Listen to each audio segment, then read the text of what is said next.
important that Bounchanh helped us understand the linkage between Vietnam and the problems that we're discussing in Cambodia and Laos. To conclude our examination of Laos and give us a little bit of a context in terms of the United States actions, Kumar from Amnesty International is somebody I've worked with for many years, and we welcome him to the panel. Thank you very much. Amnesty International is extremely pleased that the Lantos Human Rights Commission have taken a step to hold this hearing on Cambodia as well as on Laos. The situation is getting from bad to worse in Cambodia, the timing-wise. And for Laos, which I want to focus the better part of my small presentation, is something it never gets attention. The only time Laos got attention in Washington was because of Hmong issues, which is important for the Hmong, the Vietnam War era leftovers and other abuses.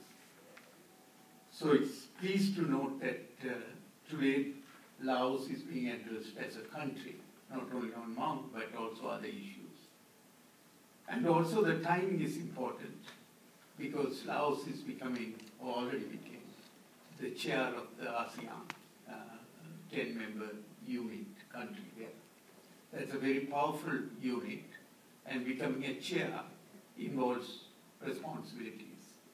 And to see whether Laos will rise up to the occasion to be the chair by treating its own people is something we have to look into. So immediately I want to go into the big picture of what Laos is all about. Laos is a closed country.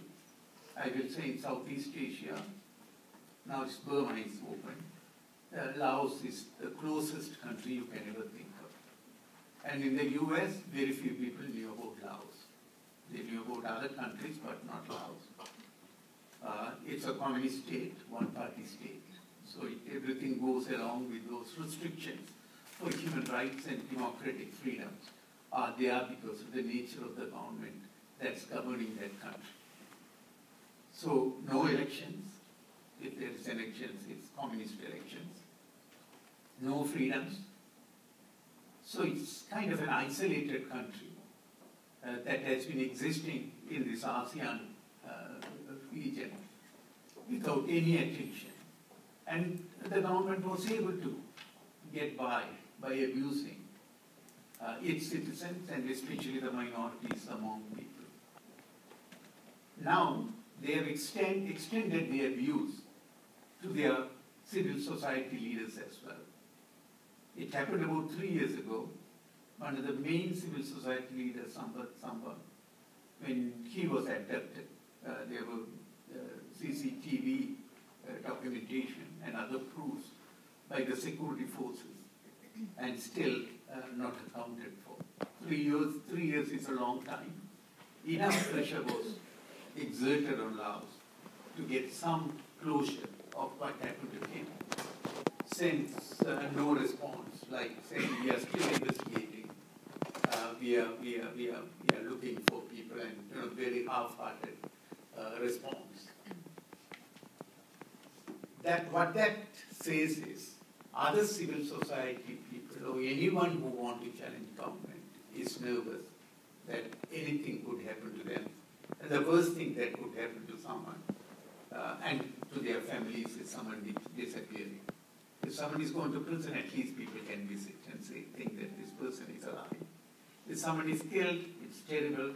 At least, okay, there is a closure. When someone disappears, the families lived the agony of didn't know what happened. His wife came here about a year ago. He took her around. I mean, hoping that, not hoping, believing he's alive. Every phone call they receive, they think he's calling.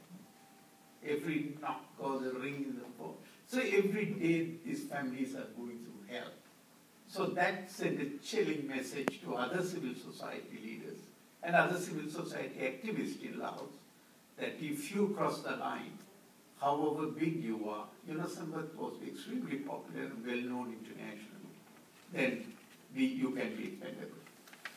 So that says it all, the plight of people who want to challenge the government in a peaceful manner. In 1999, there were 5 or 6 students organized another peaceful rally there. And they have been arrested, at least 2 are still serving 20 years imprisonment. And as I mentioned, this is a communist state, so media freedom is not there. NGOs are not there, they can't even function. So that's what the status of Laos today. So what can be done is the question. What can be done is something US, because Laos is a chair of ASEAN, use that as a leverage to exert pressure, to open up the country to democratic reforms and human rights openings.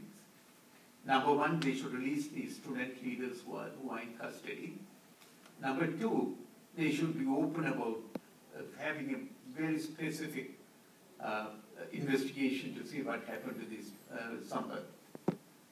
The situation is so bad, usually the regional NGOs and the international NGOs, whenever the ASEAN, whenever a country became a chair, they usually go and have an NGO forum. Since it's Laos, NGOs have decided they will never not go to Laos as a mark of protest and have it some other country. So we hope this hearing bring attention to a country that's been closed and ignored, and to bring some form of opening so that Laos also will become an open country and deserve to be the chair of ASEAN. Mort asked me to touch on other issues as well on Cambodia a little bit. Cambodia is being, John obviously covered everything from the US policy point of view. It's getting a lot of attention, unless Laos is getting a lot of attention for historical reasons. Vietnam War, Cameroon, you name it, historical reasons. But the policy has always been touch and go. Never US wanted to move beyond the limit. Now the democratic leaders have been pretty much kicked out. Sam Rainsy, he was here a couple of months ago. He was so optimistic at that time. Today, he can't even go back. So the responsibility rests with the friends of Cambodia. For Laos, no friends there. Cambodia, there are friends. US, France, all these countries that brought the war to end, Khmer War, should jointly push the government to ensure some benchmarks to ensure that Hun Sen can't play this game ever, setting off, having one political leader one day to their side. Otherwise, all these countries should jointly think seriously about taking this issue to, in a multilateral level, to the UN. Thank you very much for inviting me. Thank you, Kumar. We want to move to the question and answer portion of the session since we have just a limited time remaining. It is important to note that, as many of the panelists have indicated, this is just one small first step that's being taken to give greater attention to the human rights and democracy reform issues in Southeast Asia, and we look forward to the Lantos Commission and the Foreign Affairs Committee and the other committees of Congress and members of Congress taking much more effective action in dealing with these issues in the future. In terms of the questions and answers, we want to open things up to everybody. Let me start the questions off very quickly by asking each panelist to take 30 seconds to address the question of whether, if you had to pick one action that the United States Congress could take in terms of dealing with these issues, what would that one action be? And let's start with Paul. If the United States Congress would, the one action that it could take, the most important one would be impose sanctions on all the members of the Hun Sen family and work in that area. John?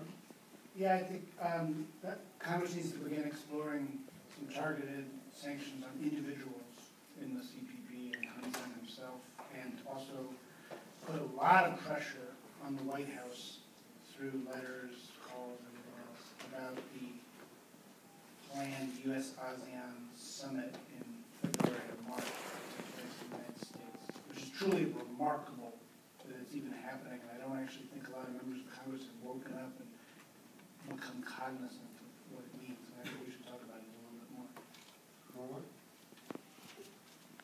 On Laos, since Laos is the chair, usually they have the opportunity to hold some conference with quite a few high-level meetings. And U.S. should send a very clear message to the Laotian authorities that unless you take a very clear steps to resolve Sambat's disappearance and to release political prisoners of conscience there, and to some benchmarks to improve democracy and human rights, high-level delegations will be reluctant to come to their country, like NGOs. I think that will put some pressure on them to see whether they will open up that country. Thanks. Bounchanh. Thank you. I wish that the U.S. government or the U.S. Congress would press or urge the Lao government to release all prisoners of conscience and open up the space for the civil society.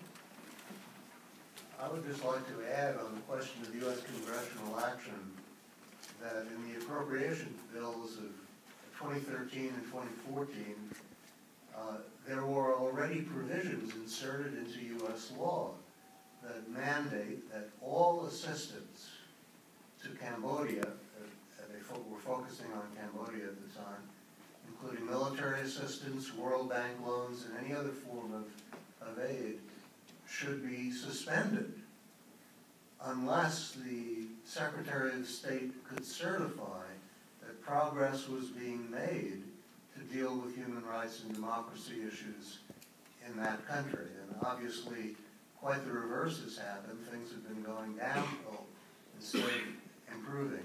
And yet Congress has not enforced those provisions that are currently part of U.S. law. Let's open things up to the